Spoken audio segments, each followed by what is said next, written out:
मेरा क्वेश्चन ये था बेसिकली कि मेरे पे एक बिज़नेस आइडिया है, रीसेलिंग जिसे कहते हैं, तो उसी को मुझे डिस्कस करना था आपके साथ। मेरा फ्रेंड और मैं कर रहे हैं ये, एक लेवल पे तो आ चुके हैं लेकिन उसको हम ग्रो नहीं कर पा रहे हैं आगे। किस चीज़ की रीसेलिंग करते हो आप? बेसिकली हमने नीश पकड़ी थी वुमेन क्लोथ्स के लिए, क्योंकि इंस्टाग्राम ज़्यादातर जो रहती हैं रील्स वगैरह वो वुमेन क्लोथ्स में रहता है ज़्यादातर, और हमने इसके लिए थोड़ा सा रिसर्च भी करा था।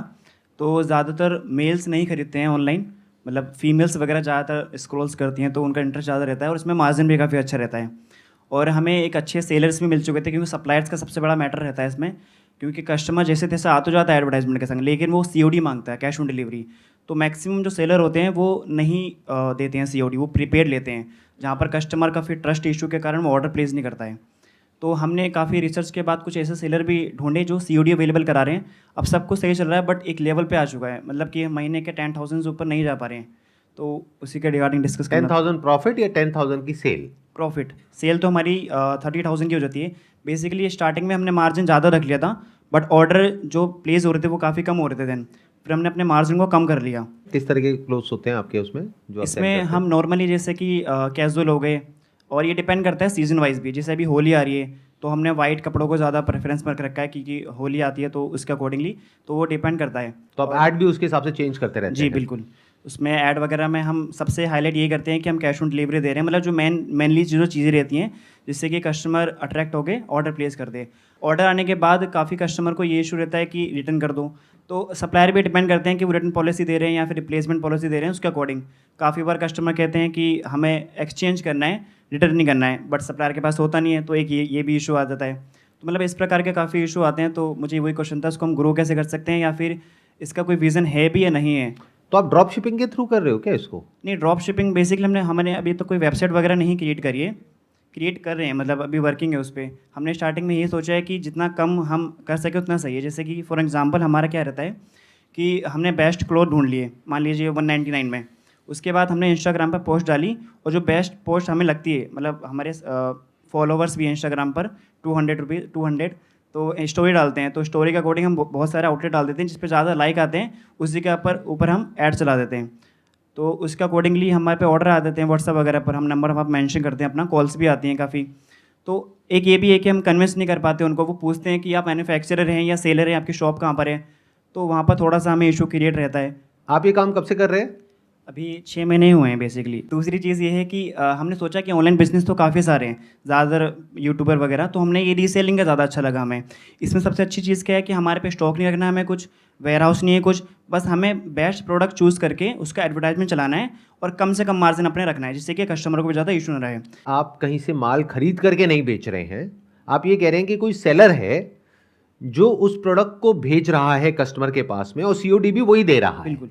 तो ऐसा कौन सेलर है, क्योंकि ये तो ड्रॉप शिपिंग बिजनेस मॉडल में होता है, यूजुअली सेलर्स ऐसा नहीं करते हैं। तो that is my question to you कि do you have a seller जिसकी अपनी मैन्युफैक्चरिंग है, या होलसेलर है, रिटेलर है? कौन Yes. है ये सेलर? मैं यूट्यूब पर एक वीडियो देख रहा था इस रिसर्च के दौरान, तो वहाँ पर हमें बहुत सारे सेलर भी मिले, जिसमें कि 10 सेलर हैं टोटल, और इसमें से 5 सीओडी प्रोवाइड कर रहे हैं। जैसे और ये आपको कहाँ से मिले? मार्केट प्लेसेस से मिले? मार्केट प्लेस से मिल गया, यूट्यूब से मिल गया, फेसबुक वगैरह पर ग्रुप होते हैं वहाँ से मिल गया। Got it. तो अब आप क्या कर रहे हो, आप बेसिकली जो इन मार्केट प्लेसेस पे ऑलरेडी सेलर्स हैं उनको आपने कांटेक्ट किया, और उनको कांटेक्ट करके उनमें से कोई एक सेलर है वो एग्री कर गए इस बिल्कुल, बिजनेस मॉडल बिल्कुल, के लिए, बिल्कुल, बिल्कुल। जिसमें आप क्या कर रहे हो, आप लीड्स लेकर के आ रहे हो थ्रू एडवर्टाइजिंग बिल्कुल। On Instagram and Facebook. बिल्कुल। वहां से आपके पास में लीड्स आती हैं, जब वो बोलते हैं हाँ हमको परचेज करना है, तो वो आप लीड एज इट इज उनको फॉरवर्ड कर देते हो। बिल्कुल। तो क्या इसमें एक बहुत बड़ा फ्लॉ आपको नजर नहीं आ रहा है कि जब दोबारा फ्यूचर में उस कस्टमर को कुछ परचेज करना होगा तो वो डायरेक्टली उनके पास जाएगा ना? नहीं, लेकिन वो सेलर अपने को इन्फॉर्मेशन देते नहीं है ना उनको। सेलर ने प्रोवाइड नहीं करी, लेकिन सेलर के पास में तो कस्टमर की इंफॉर्मेशन आ गई। हाँ, वो आ गई, एड्रेस वगैरह कस्टमर वगैरह, हाँ वो तो बिल्कुल। आ गई। हाँ जी। अगर दिवाली पे वो जो सेलर है हाँ, वो हाँ, अपना हाँ। ग्रीटिंग कार्ड उनको भेजे, ये मेरा ऑनलाइन स्टोर है, यहाँ पे मेरी ये कलेक्शन है, अगर आप ये कूपन कोड यूज करते हैं तो आपको 200 रुपए का डिस्काउंट मिलेगा, बिल्कुल बिल्कुल। तो वो करने से उनको कौन रोक रहा है? हाँ, वो भी है। तो ये एक बहुत बड़ा फ्लॉ है इस बिजनेस मॉडल में, आप ध्यान से समझिए। देखो, बिजनेस दो तरीके से होता है। एक है कि हमने एक बिजनेस को शुरू किया with a short term vision, कि हमने ऐड चलाई, वहां से कस्टमर आया, उस पे हमको इतना प्रॉफिट मिल गया, but that is not business, that is sales. दोनों में फर्क को ध्यान से समझो। बिजनेस क्या होता है कि एक कस्टमर आपके पास में आया, जिसको एक्वायर करने में आपने कुछ पैसा इन्वेस्ट किया एडवर्टाइजिंग में या किसी भी तरीके से उस कस्टमर को अपने तक लाने में, कन्वर्ट करने में, उसके बाद में वो कस्टमर बार बार आपके पास में आया, प्लस आपको वर्ड ऑफ माउथ मिला, यानी कि उस कस्टमर ने औरों को भी रिकमेंड किया। अगर ये दो चीजें हैं, यानी repeat business plus word of mouth, तो बिजनेस लंबा चलने वाला है, नहीं तो बिजनेस फेल होने वाला है। आपने एक तरीके से R&D कर ली, एक टेस्ट कर लिया अपने बिजनेस मॉडल को, आपको यह समझ आ गया कि आप एडवर्टाइजिंग करके इतनी सेल्स जनरेट कर सकते हैं।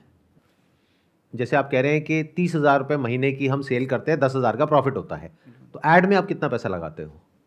नहीं मतलब ये हर महीने का ऑन एन एवरेज 5,000 या 6,000। मतलब डेली का आपका जो बजट है वो 200 रुपये के आसपास है? बिल्कुल। 200 रुपये लगा के कितने लोग आते हैं आपके पास में? उसमें 20 आ जाते हैं, मतलब 20 लोग आ जाते हैं व्हाट्सएप पर, जिससे कि हम उनको कॉल करके कन्विंस करके हम 10 या 11 कर लेते हैं। 20 में से 10-11 कर लेते हैं? बिल्कुल, क्योंकि मतलब 50% की कन्वर्जन रेशियो है। जी बिल्कुल। इतनी ज़्यादा कैसे है? क्योंकि अमाउंट बहुत कम है वहाँ पर। कितना है अमाउंट? मतलब 199 रहता है हमारा मैक्सिमम, मतलब मिनिमम 150 भी चल जाता है, कभी कभी 149 भी चल जाता है। और इससे पहले हमने एक डील चलाई थी 99 में, तो कस्टमर के रिव्यूज़ काफ़ी अच्छे आते हैं, जिससे कि हम स्टोरीज वगैरह पे भी डाल सकते हैं उसको। 149 में आप ये सेल करते हैं, लेकिन अभी उस सेलर के थ्रू करते हैं, तो इसमें इतना मार्जिन कैसे आपको मिल रहा है? क्योंकि आपने 5-7 हज़ार रुपये तो ऐड में लगा दिया, प्लस वो जो सेलर है उसका भी अपना मार्जिन है, प्लस आपका भी मार्जिन है, प्लस COD है, प्लस रिटर्न है, तो एंड में हाथ में काट पीट करके कितना आता है महीने का? नहीं, स्टार्टिंग में वही है कि आपके पार्टनर भी आपके साथ में है? बिल्कुल। आप बताइए। एक्चुअली ये जो 30,000 है ये फिक्स नहीं है सर। अगर सेल 30,000 की ही नहीं हो रही है, मतलब कभी हो सकता है 25 की हो गई, कभी 20 की हो गई, हो सकता है कभी 35 की हो गई, तो इस केस में जो मंथली जो रेवेन्यू होता है, जैसे हमारा कभी 8,000 हो गया, कभी 10,000 हो गया, इसमें अभी हम ये नहीं प्रॉफिट के लिए नहीं कर रहे हैं, हमें भी ग्रो करना है, रीच चाहिए कस्टमर की, इसलिए काम कर रहे हैं। इसलिए प्रॉफिट अगर कम भी आ रहा है, 20 रुपये भी आ रहे हैं, 1 करोड़ रुपये भी, कोई दिक्कत नहीं है। ये एक नई बात आई ना, Yes. कि आप कह रहे हैं कि हो सकता है सेल 20,000 हो रही हो, 25,000 हो रही हो, 30,000 हो रही हो, बट आप कह रहे हो कि हम प्रॉफिट के लिए नहीं कर रहे हैं। पहले तो ये जो सोच है ये गलत है, नंबर 1। क्योंकि कभी भी बिजनेस को ऐसे मत करो कि मैं प्रॉफिट के लिए नहीं कर रहा, इवेंचुअली तो आपको प्रॉफिट चाहिए ही। यस, बट शुरुआत में सर इनिशियल स्टेज पर नहीं चाहिए ना। चाहिए, क्योंकि मैं उसके पीछे लॉजिक बता देता हूँ आपको। शुरू में भी चाहिए, क्योंकि जब तक ये प्रॉफिट माइंडसेट आपका नहीं होगा तब तक वो बिजनेस सस्टेनेबल नहीं होगा ना। आप ऐड चलाओगे, उसमें पैसा लगा, वहां से अब जो लोग आपके पास में आ रहे हैं, तो पहले ऐड का खर्चा लगा, प्लस जो प्रोडक्ट दे रहे हो उसका खर्चा लगा, सारा काट पीट के, जो मेरे को आपकी बात से समझ आ रहा है, आप खुल के नहीं बोल रहे हो, लेकिन हाथ में कुछ नहीं आता है अभी। नहीं, हाँ यार, इतना नहीं आता है। ये है कि जितना खर्च हो रहा है उतना उससे उतना आ जाता है, प्लस थोड़ा कई बार जेब से भी लग जाता है। हाँ, ये बोल सकते हैं आप। तो ये बिजनेस मॉडल बेकार है। आप ध्यान से सुनो मेरी बात को, ध्यान से समझो। ये सुनने में अजीब लगेगा आप लोगों को। आप किस अजम्पशन पे चल रहे हो? जैसे बहुत सारी स्टार्टअप्स चल रही हैं ओके, कि पहले हम 2, 4, 5 साल अपनी जेब से पैसा लगाएंगे, फिर एक दिन ऐसा आएगा जब हम पैसा कमाएंगे। उनके लिए वो ठीक है।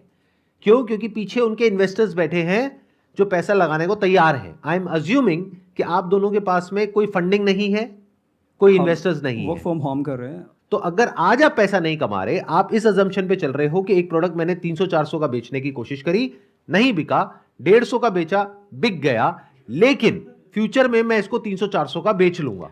एक्चुअली सर अभी क्या है ना कि जैसे आपने कहा, आप सही बोल रहे हैं इस चीज़ के लिए। अभी हमें मैक्सिमम कुछ ही टाइम हुआ है, तो कुछ टाइम के अंदर ही हम इतना फास्ट ग्रो नहीं कर सकते ना सर, तो हमें उसके लिए भी सोचना पड़ेगा। अगर हम सारा प्रॉफिट के लिए ही काम करेंगे तो कैसे कर पाएंगे? आप या तो मुझे इसका आंसर दो, तो हम उसे थोड़ा डेवलप कर सकते हैं, मतलब उस पर काम कर सकते हैं, तो प्रॉफिट और ज़्यादा हो जाए, हमारे लिए तो अच्छा रहेगा ये। आपने मेरे बिजनेस मास्टरी के बहुत सारे एपिसोड्स हैं जो अपलोड हो गए हैं, वो हाँ, देखे हैं actually, आपने? मेरे फ्रेंड ज़्यादा देखते हैं, मैं और ज़्यादा काम में ध्यान देता हूँ। तो अगर आप देखते तो ये क्वेश्चन नहीं पूछते। ओके, इसका मतलब आपने वो सीरीज नहीं देखी है। मैंने अगर पूरी नहीं देखी होती तो आपको ये आंसर मिल गया है जो भी अभी आप पूछ रहे हो, यस, कि प्रॉफिट कैसे होता है, आइडियाज क्या होते हैं, कैसे जनरेट किया जाता है। मैं बस आपको ये समझाने की कोशिश कर रहा हूं, अगर आप मेरी बात समझ पा रहे हैं, कि एक बिजनेस मॉडल जिसमें फ्लॉ है, जो आज काम नहीं कर रहा है, आप इस अजम्पशन पे चल रहे हैं कि वो फ्यूचर में काम कर जाएगा, तो फ्यूचर में भी नहीं करेगा। अगर बिना प्रॉफिट के आप कुछ भी सेल कर रहे हो तो वो तो कोई भी कर लेगा ना, उसमें क्या बड़ी बात है। एक चीज जो अमेजोन पे मिल रही है मान लो 500 रुपए की, किसी और मार्केट प्लेस पे मिल रही है 300 रुपए की, आप आ गए आपने कहा 150 रुपए की, तो लोग तो ले ही लेंगे और आप खुश हो रहे हो कि हमने कुछ क्रैक कर लिया है। कुछ नहीं क्रैक किया है आपने। The moment you increase the price back to the same level, 300, 400, 500, आप ये तो देखो आप लॉन्ग टर्म में किससे कॉम्पीट कर रहे हो? आप मार्केट प्लेसेस से कॉम्पीट कर रहे हो। तो ये बिजनेस मॉडल फेल है डे 1 से ही। ये हमको पता होना चाहिए। अगर हमको ये नहीं पता है तो आप क्या करोगे, आप अपने 6 महीने, साल, 2 साल यहां पे खराब कर दोगे, ना हाथ में कुछ आएगा, बल्कि कैलकुलेट करोगे एंड में तो टाइम भी गया, पैसा भी गया, हाथ में भी कुछ नहीं आया। आप समझ रहे हैं मेरी बात? समझ रहा हूँ बिल्कुल। I don't think so. एक बार आप अपने पार्टनर को भी माइक दीजिए।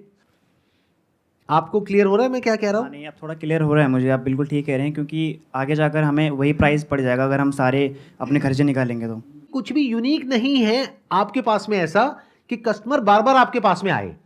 आप अभी उस कस्टमर को पकड़ रहे हैं जिसको सबसे सस्ता जहां पर मिल रहा है वहां से वो ले रहा है।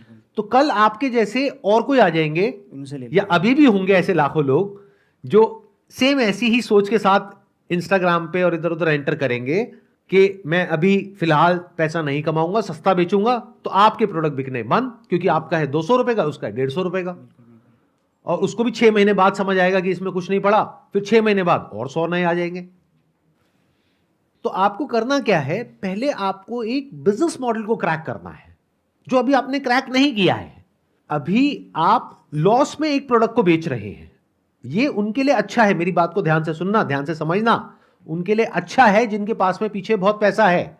जैसे रिलायंस जियो है, उन्होंने 1 साल 2 साल सब कुछ फ्री में दिया, लेकिन उनको पता है लॉन्ग टर्म में हम कमा लेंगे, उनके लिए बढ़िया है, आपके लिए नहीं है। अगर वहां पे आपको पैसा नहीं आ रहा है और फ्यूचर में भी आने की गुंजाइश नहीं है, तो वो टाइम खराब करने वाली बात हो गई और पैसा खराब करने वाली बात हो गई। तो आपको क्या करना है, अगर मैं आपकी जगह हूंगा तो मैं क्या करूंगा? पहले तो ये समझना है कि इसमें कुछ भी यूनिक नहीं है जो आप कर रहे हो, लेकिन ये जो आपने किया पिछले 6 महीने से, यहां से कुछ तो समझ आ गया है। तो ये एक्सपीरियंस पूरी तरह से वेस्ट नहीं हुआ है, बशर्ते कि आप इसको एनकैश कर सको सही तरीके से, सही दिमाग लगा करके। आपको ये देखना है कि पिछले 6 महीने में जो भी प्रोडक्ट्स आपने बेचे, सबसे ज्यादा कन्वर्जन कहां आई। तो आपको डेटा माइनिंग करनी होगी, यानी जो भी आपने आज तक एड्स रन करी अलग अलग, उन सारी एड्स को देखो, तो ये देखो सबसे ज्यादा रिस्पॉन्स कहां आया और सबसे ज्यादा कन्वर्जन कहां आई। सिंपल वे में बोला जाए तो सबसे कम पैसा किस एड में लगा और सबसे ज्यादा सेल किस एड से हुई। अब आपको मार्केट में जाना है और जा करके उस प्रोडक्ट को एक्चुअल में ढूंढना है कि वो प्रोडक्ट कितने का मिल रहा है। अगर आप 150 का बेच रहे हो और कोई होलसेलर है जो आपको 125 का दे रहा है, तो ये बिजनेस मॉडल बेकार है। बट मान लो अगर वो प्रोडक्ट आपको 50 रुपए का मिल जाता है और आप 150 का बेच रहे हो, तो ये जो सेलर के थ्रू आप कर रहे हो, पहले तो उसको बीच में से हटाओ, क्योंकि उसके पास में आपके कस्टमर्स का डेटा जा रहा है। डायरेक्ट उनके टच में आ जाओ, फिर यू नो एग्जैक्टली कि कौन सा वो कैंपेन था जो काम किया था और कौन से वो कैंपेन्स थे जो काम नहीं करे थे। सिर्फ उस एक प्रोडक्ट के बेस पे पहले एक बड़ा बिजनेस मॉडल खड़ा कर दो। अभी आप क्या कर रहे हो, जहां तक मैं समझ पा रहा हूं, आप बहुत सारे प्रोडक्ट्स बेचने की कोशिश कर रहे हो, तरह तरह के, अलग अलग डिजाइन के, और उसको चेंज करते चले जा रहे हो। करना क्या चाहिए, आपको यह फिगर आउट करना है कि पिछले 6 महीने में आपका हीरो प्रोडक्ट कौन सा है। हीरो प्रोडक्ट का मतलब होता है कि ऐसा प्रोडक्ट जहां पे के कन्वर्जन सबसे अच्छा है, कॉस्टिंग कम है, मार्जिन ज्यादा है और कन्वर्जन अच्छी है, रिटर्न कम है। तो वो एक प्रोडक्ट आपने ढूंढ निकाला, उस एक प्रोडक्ट के ऊपर पूरा एफर्ट लगा दिया और उस प्रोडक्ट को पूरी तरह से क्रैक कर दिया। अब ये जो मैं बोल रहा हूं, ये मैं सिर्फ बोल नहीं रहा हूं, ऐसे बहुत सारे स्टार्टअप्स हैं जिनकी प्रेजेंटेशन मेरे पास में पड़ी हुई है। I can't take their name because that information is confidential, लेकिन उन्होंने एग्जैक्टली यही किया जिसकी मैं बात कर रहा हूं। और आज उनकी रेवेन्यू है एक प्रोडक्ट से 50 करोड़, 100 करोड़, 150 करोड़। अभी सुनने में आप कहोगे कि ऐसा कैसे हो सकता है। जैसे बिना नाम लिए मैं बताता हूं, एक कंपनी है, उन्होंने क्या क्रैक किया, बहुत सिंपल बिजनेस मॉडल, हाथ में रुद्राक्ष का bracelet for main and women, 400-500 रुपए की रेंज में, जो मार्केट में मिलता है 50 रुपए का, 100 रुपए का, 150 रुपए का। उन्होंने क्या किया, अपने ब्रांड के नाम से उस ब्रेसलेट को इस तरीके से पोजीशन कर दिया कि लोगों को यह लगा कि यह ब्रांडेड है, क्योंकि इस पे इतनी वारंटी है, इतनी गारंटी है, इस पे ये है, इस पे वो है, उस पे ये सब नहीं है। प्लस उसके पीछे कोई ब्रांड की कहानी नहीं है, इसके पीछे पूरी की पूरी कहानी है। एक ब्रांड नेम है, एक लोगो है, एक वेबसाइट है जो देखने में बहुत ही अट्रैक्टिव है, पैकेजिंग बहुत अच्छी है। तो लोगों ने कहा कि बजाय एक अनब्रांडेड प्रोडक्ट 200 में खरीदने के, मैं 400 में ब्रांडेड प्रोडक्ट खरीदूंगा। वो प्रोडक्ट जो 200 में मिल रहा है मार्केट प्लेसेस पे, उसकी एक्चुअल में कॉस्ट होती है 50 से 100 रुपए। तो 50 का उन्होंने लिया, आगे 400 का बेचा। और अभी उनकी जो रेवेन्यू है वो बहुत ज्यादा है, सिर्फ एक प्रोडक्ट। अब जाकर के उन्होंने डाइवर्सिफाई करना शुरू किया है। इतना आसान होता है बिजनेस, लेकिन हम क्या करते हैं, इसको मुश्किल बना देते हैं, अपने माइंड में कहानियां बना देते हैं। डे वन से आपको प्रॉफिट के बारे में सोचना है। क्या अब हमारी जो बात हुई उसके बेसिस पे आपके माइंड में कोई हीरो प्रोडक्ट आ रहा है? बिल्कुल आ रहा है। बताइए क्या है। एक जंप सूट है बेसिकली हमारे पास वुमेन का, वो काफ़ी अच्छा कन्वर्जन है, एग्जैक्ट नाम तो नहीं पता बट वो काफ़ी हमारा बेस्ट सेलर कर सकते हैं उसको। वो कितने का बेचते हो आप? 299 का था और वो हमें पड़ रहा था 150 का 150 का सेलर के थ्रू। सेलर के थ्रू। अब वो ऑफलाइन अब अगर आप सेलर के थ्रू ना जाओ, डायरेक्ट एक होलसेल मार्केट में चले जाओ या डायरेक्ट किसी मैन्युफैक्चरर के पास चले जाओ और उनसे इकट्ठे 50 पीस उठा लो, और हम कम तो प्राइस और कम मिल जाएगा। बिल्कुल मान लो 100 रुपए का मिल जाएगा। बिल्कुल। और कितने का बेचोगे आप? 299 का। 299 का। अगर उसको आप ब्रांडेड कर दो तो उसका बढ़िया से शूट कर दो तो 499 या 1000 तक का भी जा सकता है वो। 499 तक जा सकते हो। बिल्कुल जा सकता 150 का पड़ा, 499 का आपने बेचा, 3 गुने का मार्जिन आ गया। है। जी जी। अब इस बिजनेस में सेंस है, और सिर्फ ये करो, और अपनी पूरी वेबसाइट, उसकी पूरी कहानी, पूरी स्टोरी इसी के अराउंड होनी चाहिए। मतलब अपने आप को आगे रखने की बजाय, आपकी फैमिली में कोई ना कोई फीमेल होगी, जी। उनको आगे रखो, क्योंकि तभी वो कनेक्ट करेंगे। क्योंकि जो आपकी टारगेट ऑडियंस है, दिस इज फॉर फीमेल्स, तो फीमेल्स तभी कनेक्ट करेंगी जब पीछे इस ब्रांड के कोई फीमेल है जो ये बता रही है कि ये मैं क्यों कर रही हूं, उसके पीछे की मेरी वजह क्या है, इस ब्रांड को बनाने की कहानी क्या है। You could be one of the को फाउंडर्स, मेन फेस उनका होना चाहिए, पैकेजिंग अच्छी होनी चाहिए, वो आप दिखा सकते हो अनबॉक्स करके। समझ रहे हो मैं क्या कहना चाह रहा हूं? अभी आप क्या कर रहे हो, जो सेलर है वो ऐसे ही कुछ भी पैक करके भेज रहा है, ज्यादा से ज्यादा आपने अपने स्टिकर प्रिंट करवा लिए, उस पर लगा दिए, बस खत्म आपके ब्रांड के। तो ये कोई ब्रांडेड प्रोडक्ट नहीं है। तो मैं क्या कह रहा हूं, इसको ब्रांडेड बनाओ ना, अच्छी सी पैकिंग करो। अब इसमें कॉस्ट नहीं लगती, दिमाग लगता है। बहुत सारी ऐसी मार्केट्स हैं जहां पे आपको बने बनाए बॉक्सेस मिल जाते हैं। मान लो पिंक कलर का कोई बहुत बढ़िया सा बॉक्स है जिसमें आप ये रख करके भेजोगे। अब वो जो बने बनाए बॉक्सेस होते हैं वो सस्ते पड़ते हैं और आप कम क्वांटिटी में भी ले सकते हो। उस पर स्क्रीन प्रिंटिंग कराओ अपनी, वो कम में भी हो जाती है, उसमें 1-2 रुपए का खर्चा आता है प्रिंटिंग का, प्लस 150 रुपए का प्रोडक्ट हो गया, क्वालिटी बढ़िया कर दो, और 499 का आपने बेचा। अब आपको पता है 399 में तो मैंने अनब्रांडेड भी बेच दिया, अब तो मैं प्रॉपर ब्रांडेड करके अपनी वेबसाइट बना के, स्टोर बना के ऑनलाइन फिर बेच रहा हूं। अब क्यों नहीं बिकेगा? प्लस इसके साथ में कुछ ऐसा ऐड कर दो जो और कोई ऑनलाइन ना कर रहा हो। फॉर एग्जाम्पल 6 मंथ्स वारंटी मिलती है लोगों को, लेकिन तब मिलती है जब वो 5000 का कोई प्रोडक्ट लेते हैं। जी जी। इसके साथ में कुछ कहानी जोड़ो, यानी कि स्किन सेफ मटेरियल अगर है तो, झूठ नहीं पीछे से पहले कंफर्म करो कि मटेरियल क्या यूज हो रहा है, कॉटन हो रहा है, ये हो रहा है, वो हो रहा है, स्किन सेफ है या नहीं है। तो अगर है तो वो लोगो लगाओ। अपनी जो भी आप फर्म है जिसमें ये काम कर रहे हो उसको ISO 9001 2015 सर्टिफाइड करा सकते हो, उसमें ज्यादा खर्चा नहीं आता है। आई होप आपको कुछ समझ आ रहा है मैं क्या कह रहा हूँ। मुझे तो आ रहा है बिल्कुल। आ रहा है? बिल्कुल बिल्कुल। क्या क्लैरिटी आई आपको ये डिस्कशन से? सबसे पहले तो यही है कि हमें मल्टीपल वैरायटीज़ में नहीं जाना है, एक स्पेशलाइज्ड बनना है जिससे कि कस्टमर को भी लगे कि प्रोडक्ट हर जगह मिल रहा है, लेकिन ये अलग से एक वेबसाइट है जो कि इसी प्रोडक्ट के बेस पर है, और ये एडवांटेजेस दे रहे हैं काफ़ी सारे, जैसे 6 मंथ वारंटी आपने बताई, प्लस अब उसमें फ्री भी कुछ जोड़ सकते हैं as a gift, first offer ये जो भी, और उसमें कस्टमर सपोर्ट रहेगा एक्स्ट्रा, तो कस्टमर को ट्रस्ट रहेगा, प्लस COD वगैरह भी हम देंगे, और उसके जो एडवांटेजेस है स्किन का आपने बताया, तो वो भी काफ़ी अच्छा इम्पैक्ट पड़ेगा कस्टमर पे। इसमें आप जो इन्फ्लुएंसर्स हैं उनसे भी टाई अप कर सकते हो, जो ज़्यादा बड़े लेवल के नहीं है, वो सस्ते में भी आपके प्रोडक्ट को प्रमोट कर देंगे। अब उसको अगर आप अपनी वेबसाइट पे दिखाओगे तो और ट्रस्ट बिल्ड होएगा। तो अब आप अगर पैसा खर्च भी रहे हो तो सोच समझ करके खर्च रहे हो, क्योंकि उसकी रिटर्न लॉन्ग टर्म में बहुत तकड़ी आने वाली है। एंड बी एब्सोल्युटली फोकस्ड अगले 1-2 साल के लिए, जब तक ये ब्रांड बहुत बड़ा नहीं हो जाता है। फिर डाइवर्सिफाई करने के बारे में सोचो। मतलब इस प्रोडक्ट को इस तरीके से पोजीशन करो कि ये पर्टिकुलर कैटेगरी का ये जो प्रोडक्ट है, इसमें we are an expert in this particular thing. अपना ब्रांड नेम भी कुछ ऐसा ही रखो जिससे कि इससे रिलेट हो सके। ये समझने की कोशिश करो कि ये अगर कोई फीमेल परचेज कर रही है तो क्यों कर रही है। Do you have an answer to this? क्यों करती है वो फीमेल उसको परचेज? यानी कि अच्छा दिखने के लिए, या कंफर्ट के लिए, या किस चीज के लिए परचेज करती है ये जो जंपसूट है आप जिसकी आप बात कर रहे हो? ये ज़्यादातर वैसे फैशनेबल होता है तो देखने के लिए करते हैं ज़्यादातर। अगर आप ये कह रहे हो और आपकी अजम्पशन है तो उसका कोई फायदा नहीं है, लेकिन अगर आप उन कस्टमर से बात कर सको जिन्होंने भी आपसे परचेज किया और उनसे पूछो कि आपने जो परचेज किया आपका एक्सपीरियंस कैसा रहा and what was the reason that you bought it, क्या रीजन था, तो हो सकता है आपको कुछ इनसाइट मिलेगी वहां से, समझ आएगा कि अच्छा इसलिए ये फीमेल्स परचेज कर रही हैं, कि पार्टी में पहनने के लिए कर रही हैं या डेली वियर में पहनने के लिए या घर में पहनने के लिए, तब आपको समझ आएगा। जैसे ही वो समझ आएगा फिर उससे रिलेटेड अपना वो ब्रांड नेम रखो।